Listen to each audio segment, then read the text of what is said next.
Hello, my friends, and welcome to another edition of Let's Play After Hours. Well, the last time you remember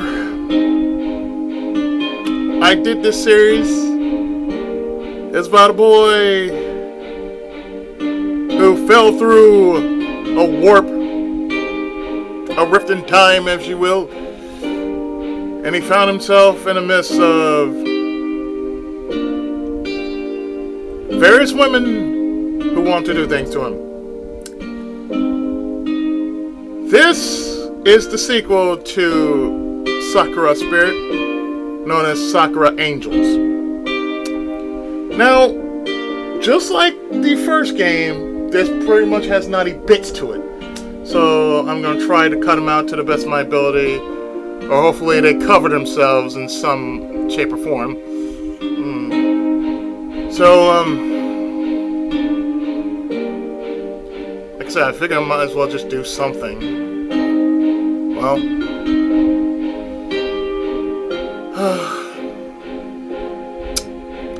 I have my finger damn near ready for the pause button at a moment's notice, so... Oh boy. Let's start this bad boy up.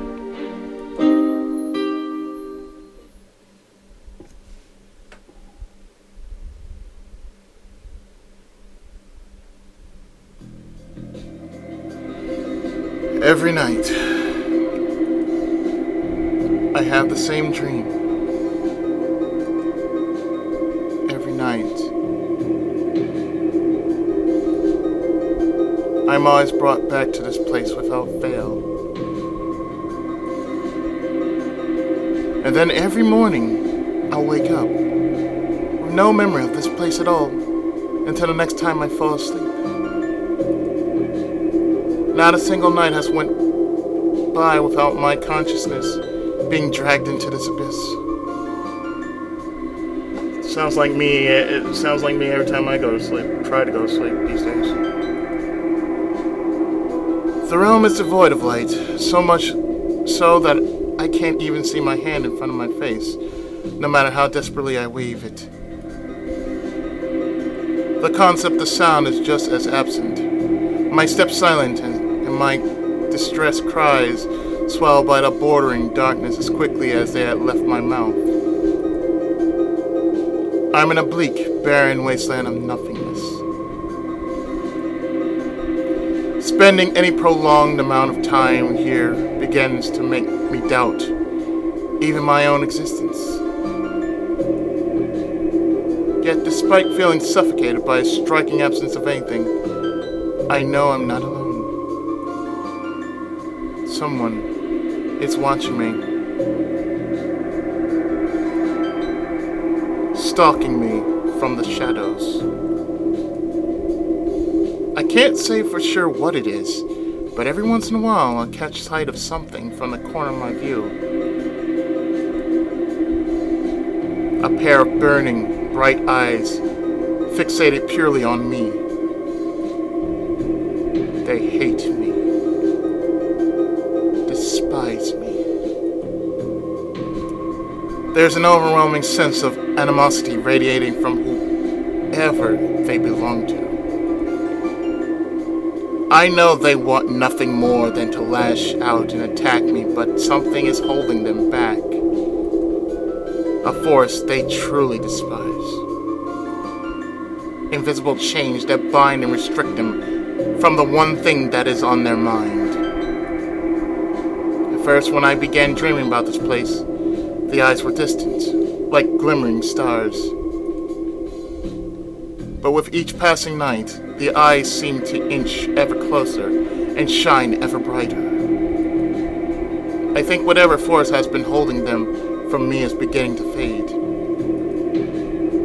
What will happen when these eyes reach me? I shudder to think. I know, it's just a dream, so I shouldn't be afraid. But everything I experience here is so vivid. None of the usual murky haze that shrouds such dreamlike environments seems to exist here at all. I have perfect clarity. I can feel the stagnant, freezing air all around me, enough to incite a shiver out of me every once in a while. And it's not even coming from my fan either. Since I'm so used to this dream, I know how it ends. I'll wade through the darkness for what seems like an eternity, never finding anything, until the morning finally comes and pulls me out of this nightmare. At least, that was how it usually ended. Something is different tonight. Those hateful, burning eyes that always kept just out of sight before. I am suddenly confronted by them. Never have they been so close. Never have I stared straight back into them. Their narrow, piercing gaze roots me to the spot and a shooting pain surges through me. I can't move. I can't breathe. And then from the darkness, a crooked smile spreads, just as sinister as the eyes. So close. I can practically taste the freedom. It won't be long now. Enjoy the peace while you can, boy, for your days are numbered. And then everything shall change. Good Lord, that's bright.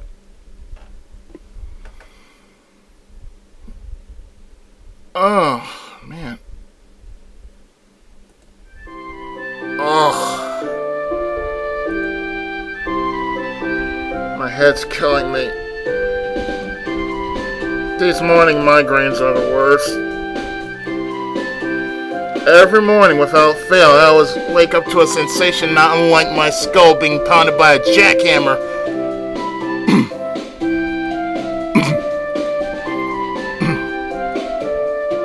It's almost like a heartbeat. I feel my head is going to split open. It's weird though, because even though the pain is so intense, it never lasts long. In the space it takes me to get up and head for school, the pain is usually reduced to just a dull throb at the back of my skull by then. So, it isn't too much of a hassle in the grand scheme of things. But it certainly isn't a fun way to wake up. I just find it odd how consistent it seems to be. Anyway, enough pondering these weird mysteries. Time to tackle the day! After a moment of wrestling with my blanket, I swing my legs around and drag myself out of bed. A quick look at my bedside clock tells me it's still early. Too early. If I had my way, the world wouldn't start until at least a good way into the afternoon. Damn right. But sadly, life just isn't that wonderful. Pulling back the curtains to let the light flood into my room, I suppress the urge to let out a hiss, almost blinding myself in the process.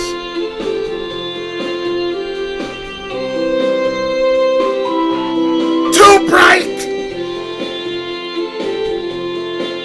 The rest of my time getting ready is spent fighting with my uniform, a tie becoming all the more problematic to put on when you're half asleep. Oh God, I think I actually had it stuck in... Oh God, I think I actually got my hand stuck in it.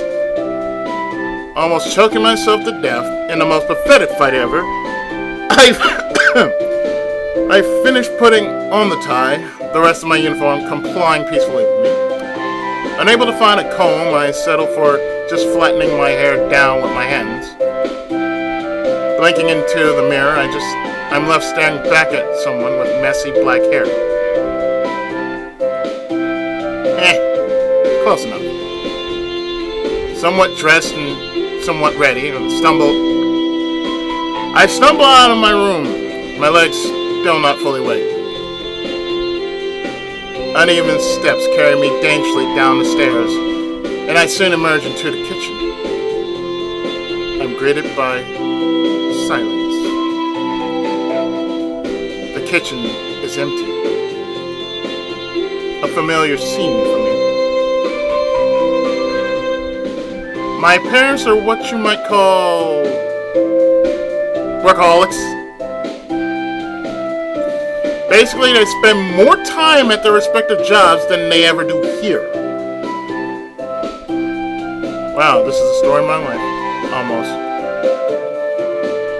I only ever get to catch them during the evening while we're eating, and then everyone is off to bed and the cycle repeats. Don't get me wrong, I understand they have to work in order to keep us living comfortably, so I don't hate them for it. It just gets, I don't know, lonely. Oh well. There's no use moping about it. It's been like this for years, so I don't know why I was getting all emotional about it now. The plus side of them not being around is that I quickly had to learn how to cook for myself. It's amazing how fast you can adapt to that sort of stuff when you're starving.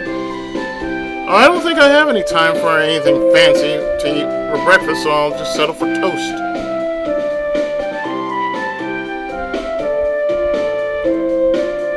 You can never go wrong with toast. Okay, you might be able to go wrong with toast. I have sudden traumatic flashbacks to when the toaster erupted into flames. Shit, man.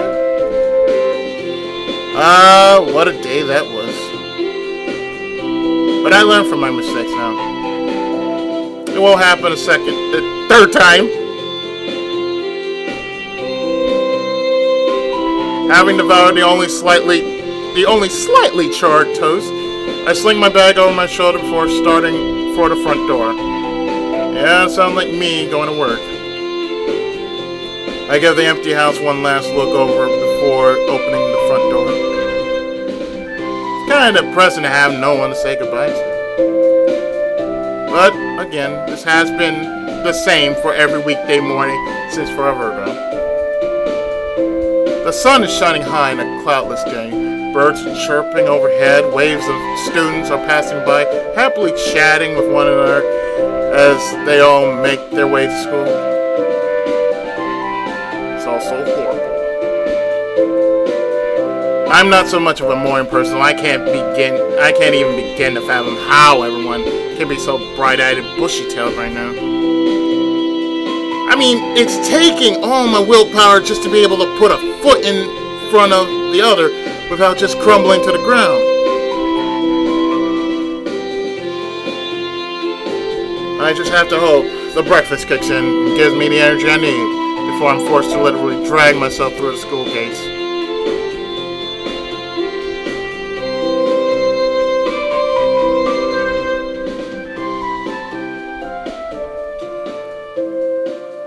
While keeping my head down and my eyes glued to the ground as I soldiered on, I suddenly noticed that the vibrant atmosphere from before is gone. Silence has completely taken over. My steps, the only thing making any noise. The air is still.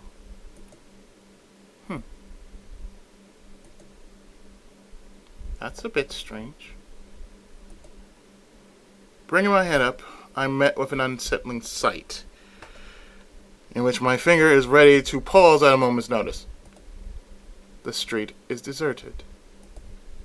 No students, no cars, and even the cheerful chirping of the birds is gone.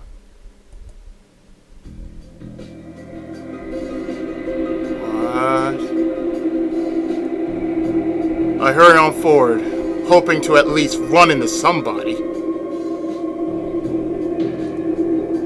Anyone.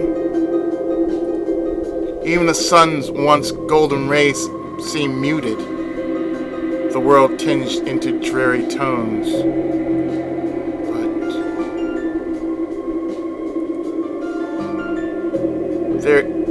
there still isn't a cloud in the sky. Okay.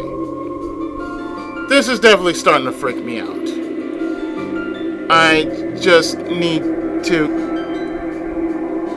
A splitting pain shoots through my head, stopping me in my tracks. Searing, like a searing poker being thrust through my skull. A headache? Now? Nothing is making any sense! Desperately trying to keep myself upright as I clutch a hand into my head, I stagger forwards. Unlike the headaches from before that gradually died down, this one only seems to be getting worse.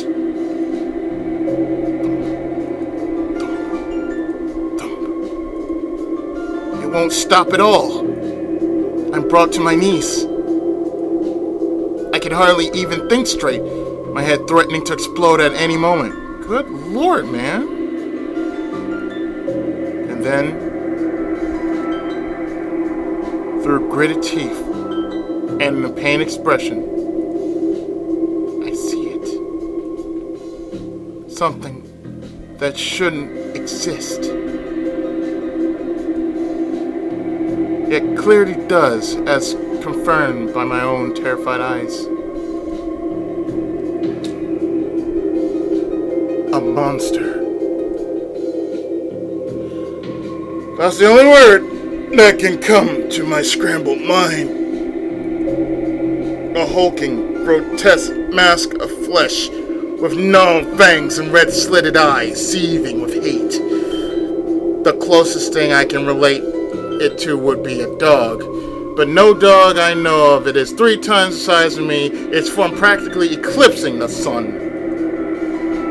It snorts with flared nostrils, something like steam being exhaled out. Given its tense stance and the fact it's blocking my way, I can only assume it's here for me. But why? What the hell is it? Where did it come from? Why does it want me?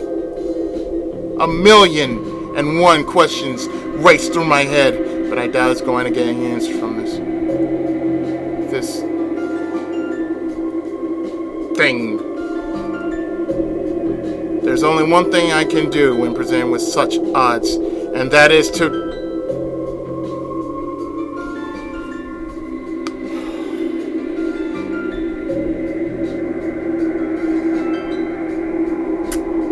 Well... Goodbye, everybody. No, just... Well, I got 2 choices. I can either stand my ground or flee. I'm gonna run from this. Yeah. Of course. I would be an idiot to attempt anything else.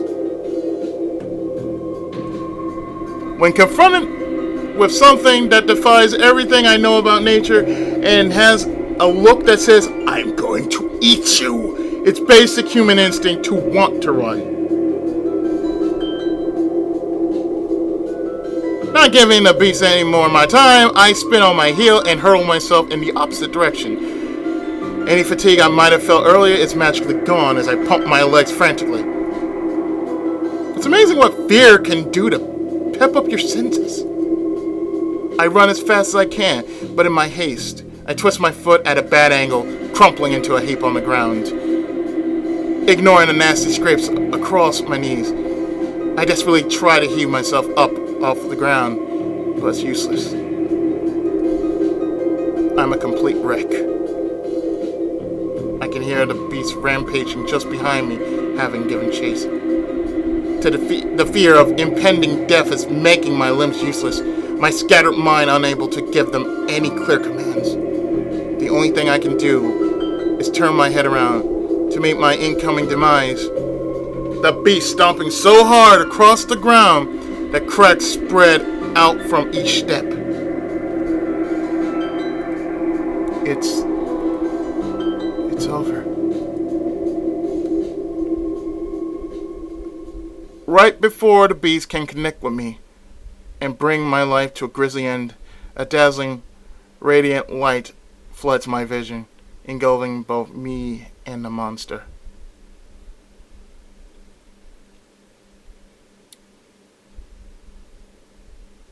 Just in case. Yeah, I'm pausing just in case. The beast stops in its tracks, a guttural cry escaping it before it vaporizes before my eyes.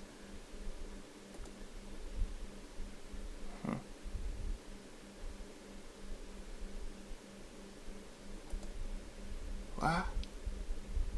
Just in case. What the hell just happened? Jeez, that was a close one. Are you alright?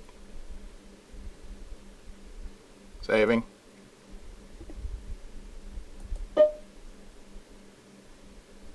Return. Just in case.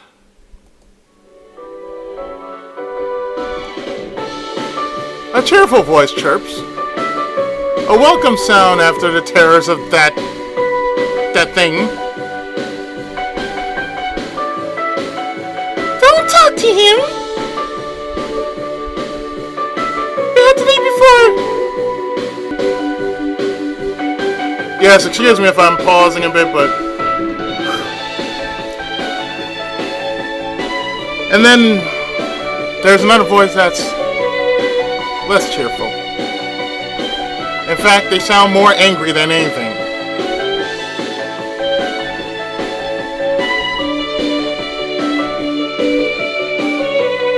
Okay! The light soon fades, revealing my saviors. I'm seeing four of them. Though, this is definitely the last thing I was expecting. I'm seeing two of them and four of them at the same time. Two girls, roughly my age, stand before me. Their tits heaving. I blink and I think. I blink several times before I scrub at my eyes, hoping that things might make a little more sense. This can't be real. I'm seeing two girls with big titties. I'm having more trouble believing these girls are actually standing before me than I did with the monster. Wielding weapons and costumes taken straight out of a fantasy book. It's all a bit much for my brain to attempt to process. What? So my character's name is Kenta.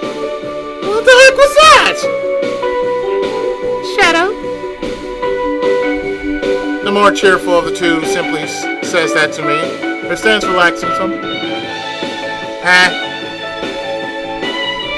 Was that supposed to explain everything?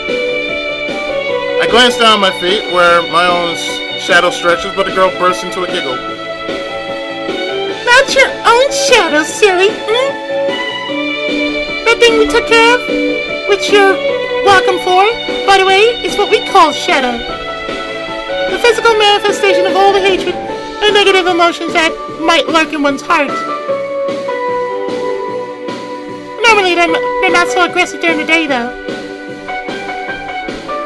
It was really out for you.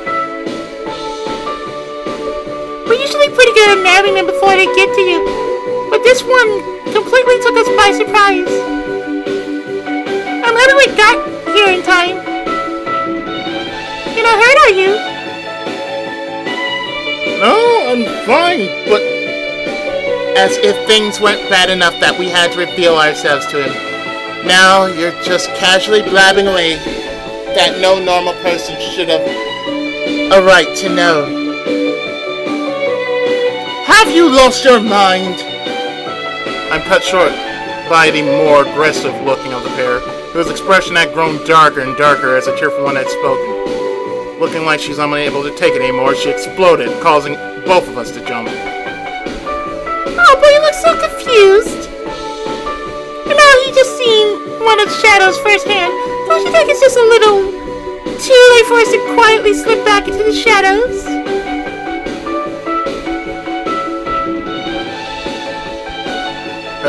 Her eyes narrow into a frightening glare. It's clear she isn't happy. But I don't think she has anything to counter that.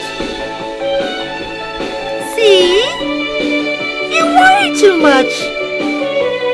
Only tell her what he needs to know. Nothing more, nothing less. The upbeat girl brings her attention back to me, a sparkle in her eye. Right, so, Kenta, where were we?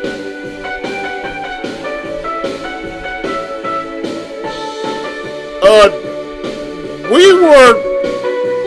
Wait. How do you know my name? Huh? Oh. Whoops. She puts a hand to her mouth as if to try to take back the words. The questions continue to pile up and I still haven't got any answers. You idiot.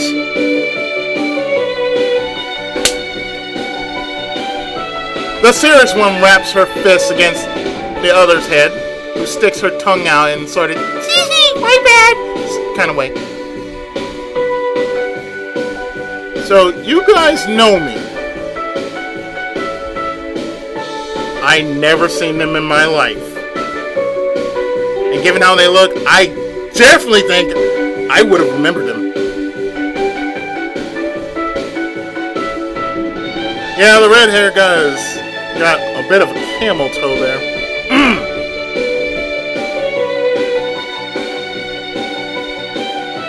Well, we don't know you personally, but we've been watching over you for a while now.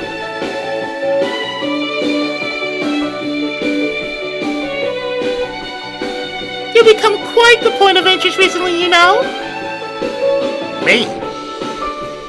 Why the heck did I ever need to get so much attention? As far as I know, I'm just an average student who lives an average life, doing average things. Though after this, I guess I can't really call my life average anymore. Can't really go into details because, you know, top secret and all, but let's just say it's not in our best interest for you to fall into the wrong hands. I'm Mission Impossible now. You wouldn't believe how much effort we've been putting into keeping you safe, you know. Actually, I'm kind of relieved we finally get to meet, so you can fully appreciate all our hard work. She beams at me, leaning in perhaps just a little bit too close. No, please, continue to lean. She's throwing so much at me here I can hardly think straight. Who the heck are you guys? She falls deep into thoughts, nose scrunching up. I guess she's choosing her words carefully as to avoid another brutal assault from her partner. Think of us as your guardian angels, okay? Saying that, she gives a bow, flourish, and it shatters between her fingers.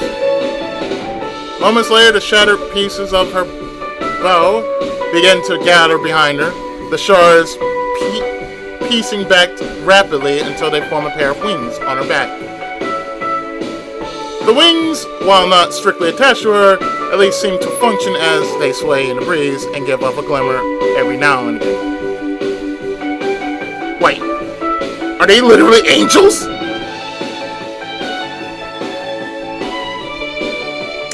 Let me get this straight. To start from the beginning, that thing that attacked me, that monster, you call those shadows? Yep. And these shadows have supposedly been hunting me for a while now. Because apparently if they catch me, it'll be bad for unspecified reasons. Yep. Really bad. And you guys, whoever you are, have been combating them from the shadows to keep me safe from harm. She nods enthusiastically.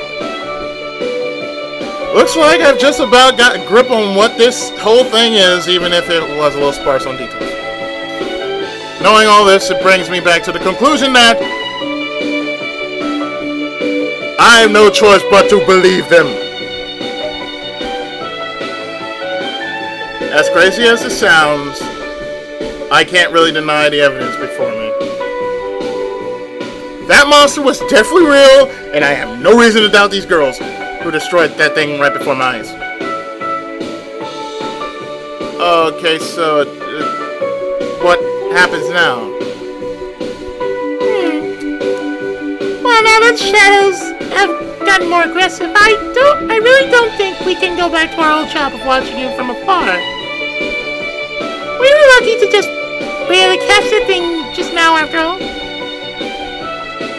Somehow I don't like the sound of that or what it might imply. At all. So we'll be parting ways for now. I expect us to be keeping an extremely close eye on you from now on, okay? Bye-bye for now. She gives me a wink and a wave before taking off into the other direction. Her less enthused partner simply turns her head from me with one last before following after her. I'm soon left alone within the street where just moments ago my entire world had been spun on its head.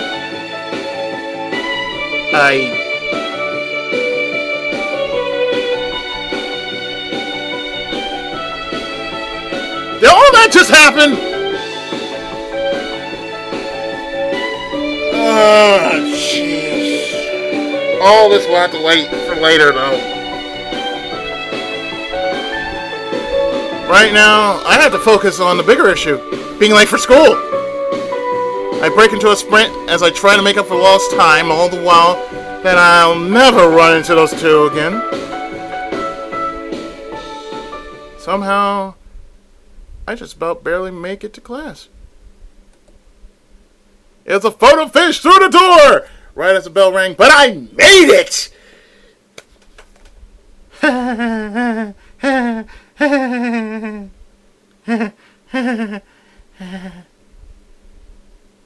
Trust me, if this was real life, that shit would not have happened at all. If anything, if that would have really happened, man, I would, for some reason, did a baseball slide and probably broke my ass as I was doing the baseball slide. Ugh.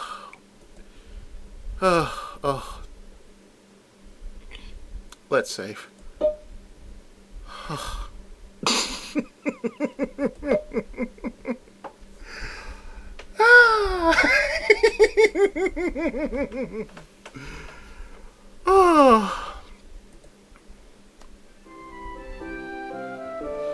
Taking a moment to catch my breath, I dragged myself over to my desk, the teacher arriving almost seconds after I collapsed into the chair. Too close! None of the students seem to be bothered by my late entrance. It's Japan, like anybody actually gives a shit. Though, at this point, maybe this is what they expect of me anyway. I've been pretty late. At times, even missing the bell entirely sometimes. Mostly due to sleeping in. At least, this time, I had an actual reason for cutting it so close. However, after what happened, I don't think it's going to be impossible for me to focus on the lesson. I'm beginning to wonder if I'll ever get an explanation for whatever the heck that was just... I'm beginning to wonder if I'll ever get an explanation for whatever the heck that was that just happened. Impossibly tall creatures, girls wielding magic weapons, and a midget night! Oh wait, it is an anime, never mind. No matter how I look at it, my brain refuses to accept it as reality. It goes against everything I know! Not to me, it doesn't. I scrub through my hair, faint headache still ringing at the back of my head.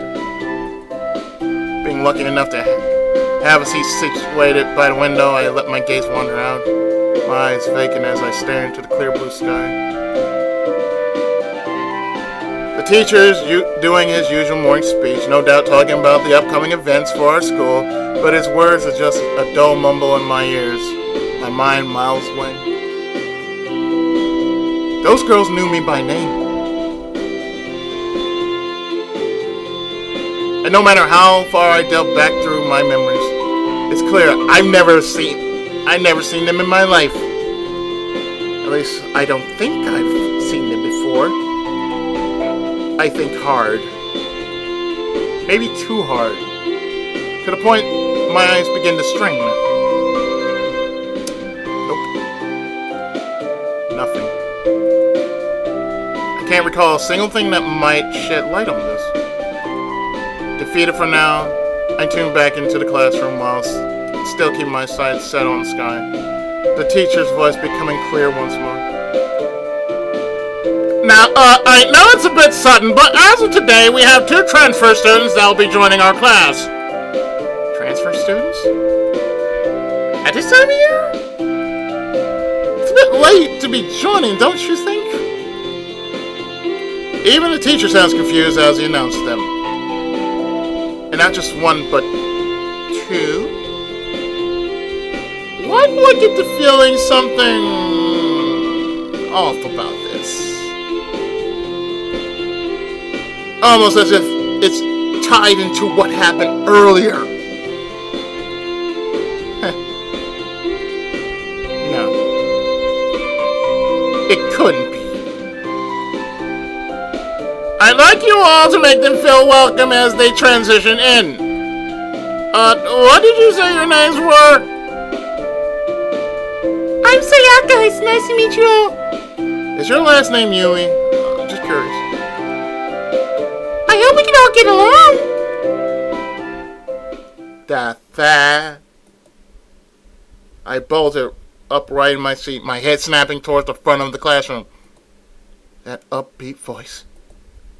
Is it really? Sure enough, 2 girls I never thought I'd see again are stood before me. Oh, hi, Lieutenant. In my school. In my classroom, no less. Wearing the school's official uniform. The cheerful one, Sayaka, bows politely to the class, flashing me a grin as her eyes pass over me. What? What is this? The other girl's less courteous, her arms crossed and her brow furrowed. She doesn't look pleased to be here. At all. But her blush is different. Her gaze passes over me too, but rather than a smile, she gives me a nasty glare. Is she blaming me for this? It sure feels like it. The grumpy one beside me here is Hikari. You're 1 letter off from being labeled for Magic Knight Rare, if you know that, right? Go on, say hi. Hey, don't. Sayaka gives her a playful push as she stumbles to the center of the classroom, everyone's eyes upon her, and more likely her breasts. She looks like she's at a lost for words, her mouth opening and closing as her face gradually goes red. I guess she doesn't cope well in her spotlight.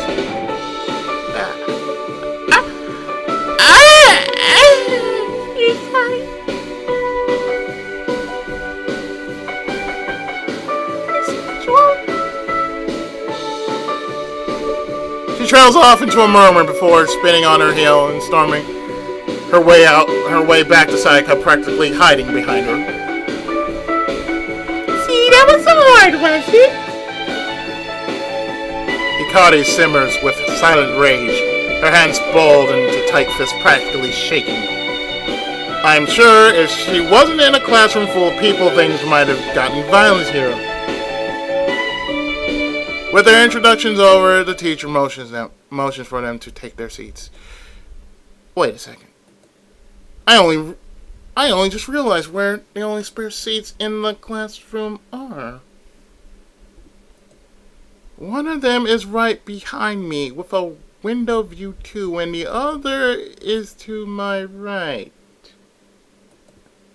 So that means they'll both be sitting next to me. Actually, it's pretty convenient. I can finally ask them just what the heck they think they're doing. Sayaka with a sprinter steps waltzes toward the desk behind me. Hikari stomps her way over and takes the other desk. I lean out from my desk to try and catch their attention, but I'm cut short by the teacher, who resumes whatever it is he was talking about before. Damn it. I don't want to get in trouble for talking during class. I'll have to wait until the break. That's 2 lessons away, though. Which is practically an eternity. I swing back around to the front of my desk. I can't do anything right now, so I'll just pay attention to the teacher and... No! How can I pay attention to anything when 2 magical girls are sitting next to me? I want answers now! Drumming my fingers against the desk as the teacher continues to drone on, I try to think of a way around this.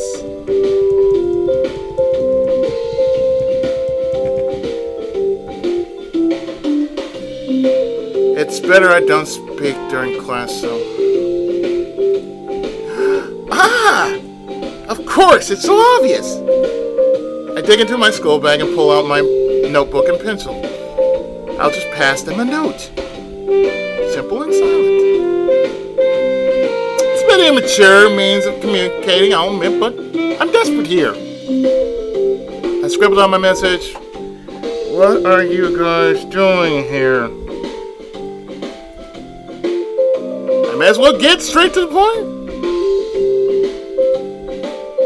I tear the page out, almost ripping it in half in the process.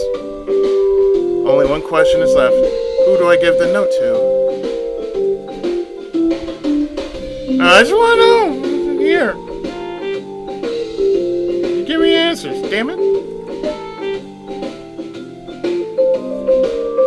Well, it's going to be hard to pass a note to someone directly behind me without looking suspicious. I get the feeling Sayaka might actually want to respond. Kicking back in my chair, I lean backwards and slip the note onto her desk while keeping my eyes forward, as if I were a good student who was actually paying attention to the lesson at hand. At least. I think I managed to give her the note. After a minute or two of twiddling my thumb, I began to lose faith in my plan. Maybe this was... Something suddenly taps my shoulder. Same page I had torn out from my pad before floating down to my desk. Success! Written below my own hastily scrawled, just barely legible message is one in far neater handwriting and accompanied by a smiley face. We're here to protect you, silly. Protect me? Right. I remember her saying something about them being my guardian angels and that they'd be keeping a closer eye on me, but this is ridiculous.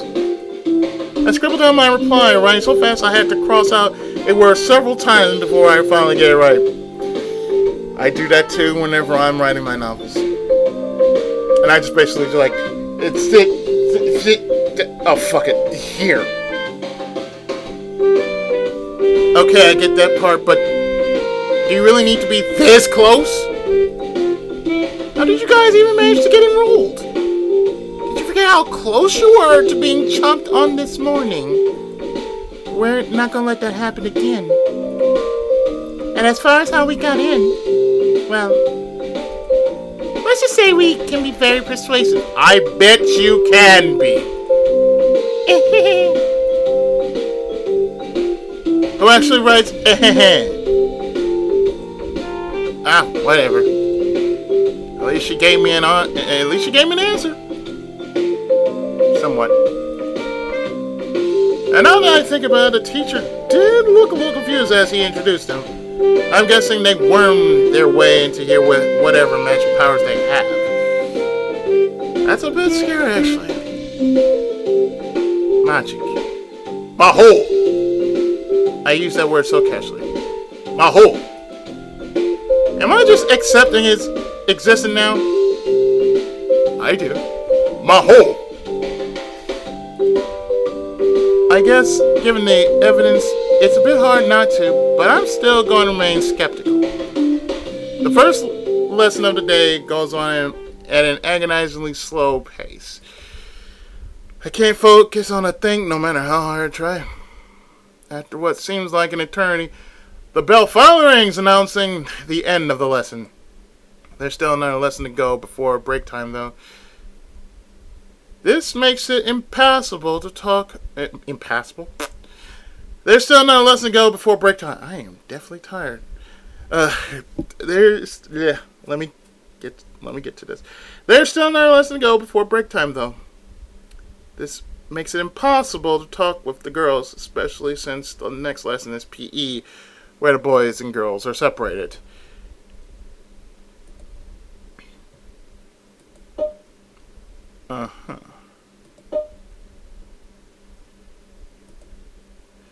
Ah!